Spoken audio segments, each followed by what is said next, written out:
இந்த மாநாட்டுடைய தலைவர் தம்பிராஜ் அவர்களே, இதற்காக முயற்சி செய்த அத்தனை தலைவர்களுக்கும் நான் சார்ந்திருக்கக்கூடிய விவசாயிகள், தொழிலாளர்கள் முன்னேற்ற சங்கத்தின் சார்பாகவும் டான்டி மக்கள் வாழ்வாதார முன்னணியின் சார்பாகவும் என்னுடைய வணக்கத்தை நான் தெரிவித்துக் கொள்கிறேன்.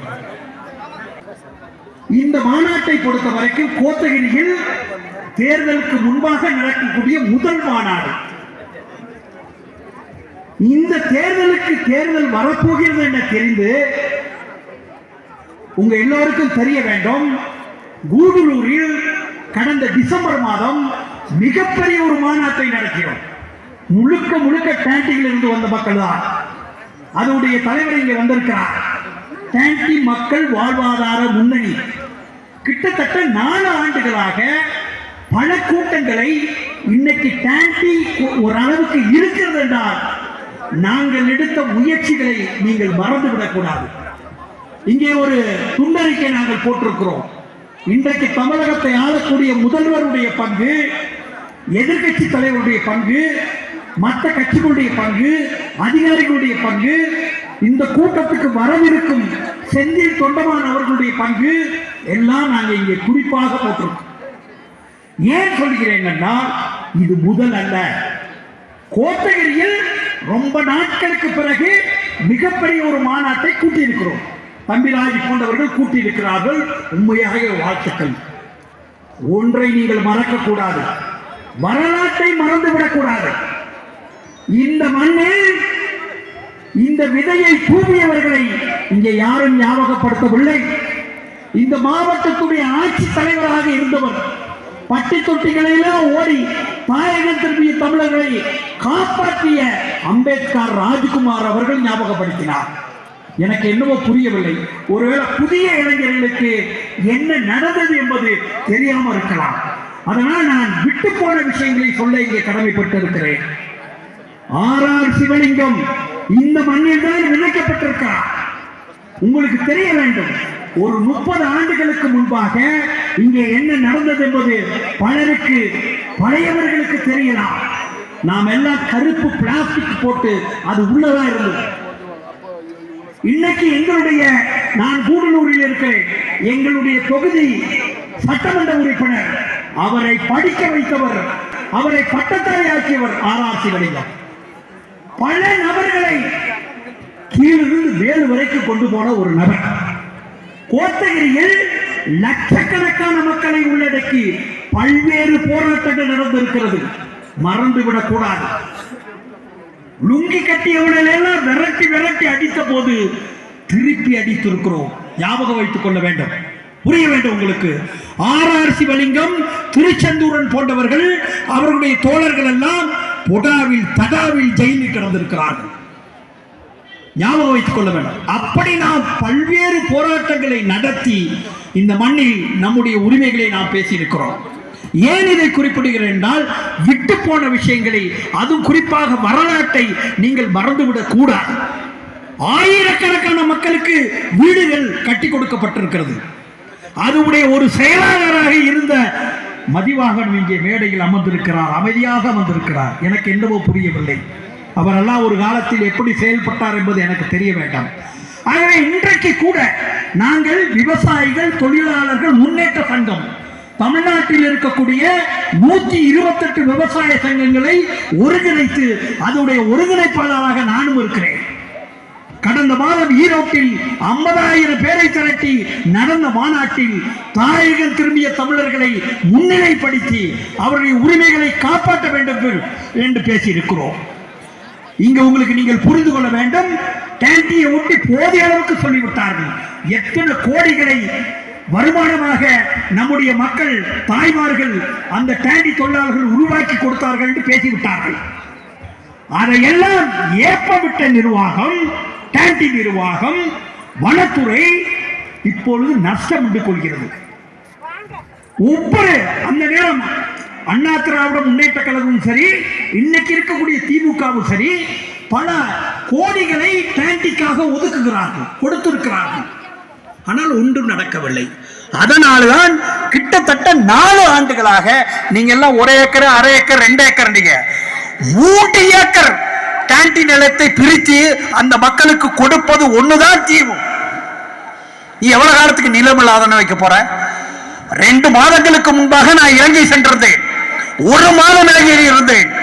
அங்கேயே நம்முடைய மக்களுக்கு நிலம் கிடையாது. 200 ஆண்டுகளாக நிலம் கிடையாது.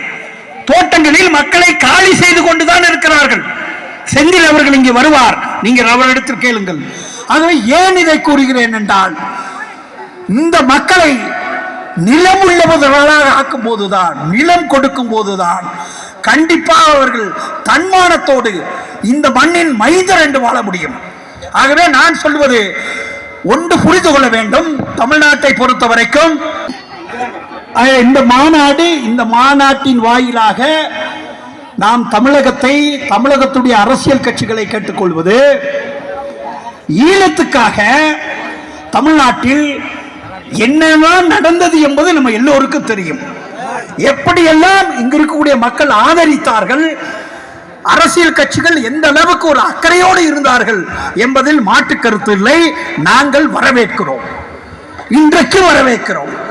ஆனால் இந்த மண்ணுக்கு வந்து கிட்டத்தட்ட 60 ஆண்டுகள் ஆகி போய்விட்டது.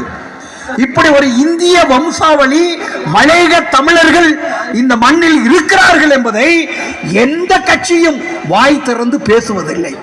அங்கங்க லைட்டா யூஸ் பண்றாங்க, அவ்வளவுதான். சட்டமன்றத்திலோ பார்லிமெண்டத்திலேயோ இன்னும் சொன்னார்கள் 5000 10,000 ஒவ்வொரு தொகுதி என்று. மொத்தமாக தென்னிந்தியாவில் தமிழ்நாடு உட்பட கேரளா, ஆந்திரா, கர்நாடகா, அந்தமான் தீவு உட்பட நம்முடைய ஜனங்கள் மட்டும் கிட்டத்தட்ட தாயகம் திரும்பிய தமிழர்கள் 25 லட்சம் இருக்கிறோம். மறந்துவிடக் கூடாது. இந்த நீலகிரி தொகுதியை தீர்மானிப்பது தாயகம் திரும்பிய தமிழர்கள் தான். குறிப்பாக கூடலூர், குன்னூர் தொகுதியை தீர்மானிப்பது தாயகம் திரும்பிய தமிழர்கள் தான். ஆகவே ஏன் அதை நான் குறிப்பிடுகிறேன் என்றால், நீங்கள் புரிந்து கொள்ள வேண்டும். உங்கள் அத்தனை நபர்களையும் வருக வருகவென வரவேற்கிறோம்.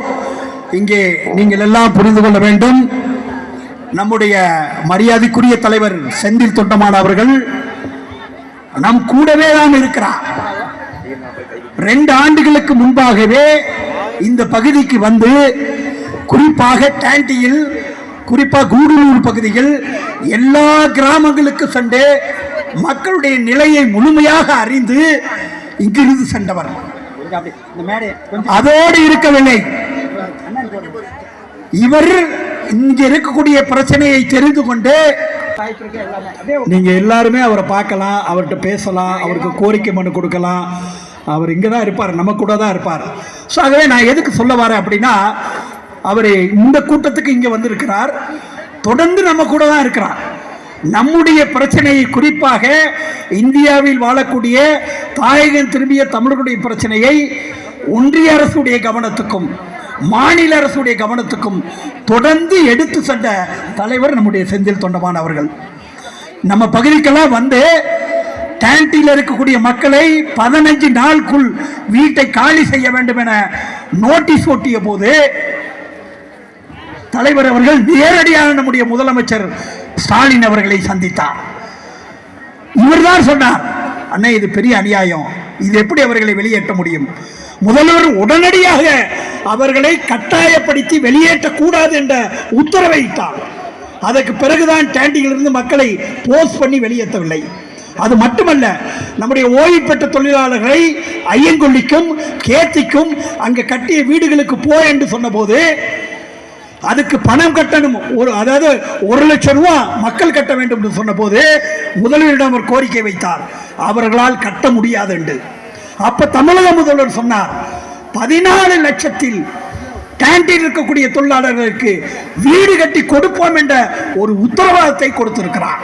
இதெல்லாம் அவரால் நடந்தது. நான் 2 மாதங்களுக்கு முன்பாக இலங்கைக்கு சென்றிருந்தேன். சென்றபோது அண்ணன் செந்தில் தொண்டமான் அவர்கள் அங்க இருக்கக்கூடிய எல்லா பத்திரிகையாளர்களையும் அழைத்து என்னுடைய ஒரு பேட்டியை வர செய்தார். அந்த பேட்டி மாத்திரமல்ல, நான் கொடுத்த டாண்டி தொடர்பா தாய் திரும்பிய மக்கள் தொடர்பா கொடுத்த அந்த விண்ணப்பத்தை இந்திய தூதரக அதிகாரியை கூப்பிட்டு கொடுத்து அதுக்கு அப்போதே பதில் எழுதி வாங்கி என்னிடத்தில் கொடுத்தார். ஆகவே அவர் சாதாரணமான ஆள் அல்ல. நம்முடைய அத்தனை கோரிக்கைகளையும் தமிழ்நாட்டுக்குரிய அரசியல் கட்சிகளுக்கு அவர் கொண்டு செல்ல முடியும். அது மட்டுமல்ல, வெளிவிவகாரத்துறை அமைச்சர் ஜெய்சங்கர் கூட நெருங்கிய தொடர்பில் இருக்கிறார். ஒன்றிய அரசு கூட நெருங்கிய தொடர்பில் இருக்கிறார். நம்முடைய கோரிக்கைகளை எல்லாம் ஒன்றிய அரசுடைய கவனத்துக்கு எடுத்து செல்வதில் ஒரு மிக முக்கியமான பங்கை வகிக்கக்கூடியவர் தான் நம்முடைய செந்தில் தொண்டமான் அவர்கள் இங்கே வருகை தந்திருக்கிறார். ஆகவே இவர்கள் வந்ததில் நமக்கு மிகுந்த மகிழ்ச்சி. ஆகவே நான் பேசுவதில் நீங்கள் புரிந்து கொள்ள வேண்டும், தமிழ்நாட்டை பொறுத்த வரைக்கும் ஈழ பிரச்சனைக்காக குரல் கொடுத்திருக்கிறார்கள், மறுக்கக்கூடாது. ஆனால் நாம் உண்மையாகவே தொப்புள் கொடி உறவுகள் என்று சொல்லக்கூடியவர்கள் நாம் தான். நம்முடைய சொந்த ஊர் இங்கே பல பேர் பேசியவர்கள் குறிப்பிட்டார்கள், எங்கிருந்து போனோம், எப்படி வந்தோம் என்று. ஆகவே நாம் இந்த மண்ணில் இன்னைக்கு என்ன சூழலை அனுபவித்துக் கொண்டிருக்கிறோம் என்பதை பேச மறுக்கிறார்கள் எல்லோருமே. இதுதான் பெரிய வேடிக்கை. இங்கு கூட ஊட்டியில் அண்ணா நகரில் நம்முடைய தோழர்கள் வெட்டி கொல்லப்பட்டார்கள். ஒரு காலகட்டத்தில் விரட்டி கோத்தகிரியில் பல நாள் தாக்கப்பட்டோம்.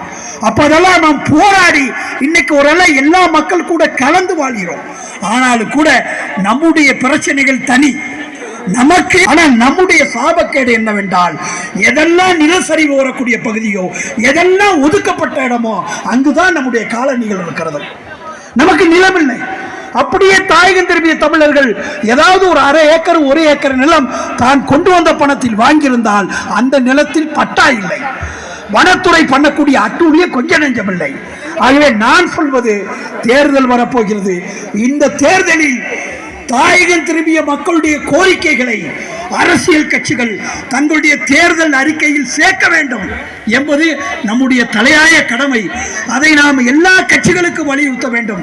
நேற்று கோவையில் கனிமொழி அவர்களுடைய தலைமையில் நடந்த திமுகவுடைய கோரிக்கை கேட்கும் கூட்டத்தில் நாங்கள்லாம் கலந்து கொண்டோம்.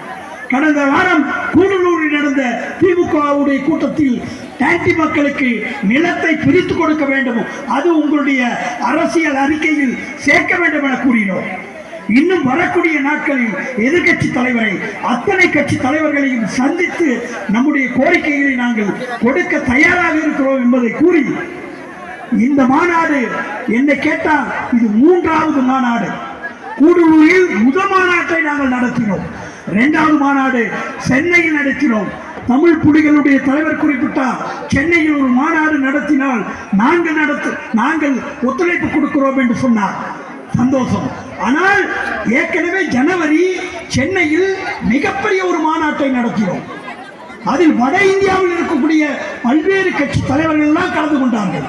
ஆகவே நீங்கள் என்ன புரிய வேண்டும் என்றால், வரக்கூடிய இந்த நாட்களில் அத்தனை அரசியல் கட்சிகளும் இந்த தாயகம் திரும்பிய தமிழர்களுடைய கோரிக்கையை தங்களுடைய தேர்தல் அறிக்கையில் கொண்டு வர வேண்டும், அதற்கு முயற்சி செய்வோம் என்று கூறி, இங்கே வந்திருக்கக்கூடிய அத்தனை தலைவர்களுக்கும் நான் சார்ந்திருக்கக்கூடிய விவசாயிகள் தொழிலாளர்கள் முன்னேற்ற சங்கத்தின் சார்பாக என்னுடைய வாழ்த்துக்களை கூறி, சிவலிங்கத்தை எல்லாம் நீங்கள் மறந்துவிடக் கூடாது என கேட்டுக்கொண்டு விடைபெறுகிறேன். ஒன்றுபடுவோம், போராடுவோம், வெற்றி பெறுவோம் கூறி விடைபெறுகிறேன். நன்றி, வணக்கம்.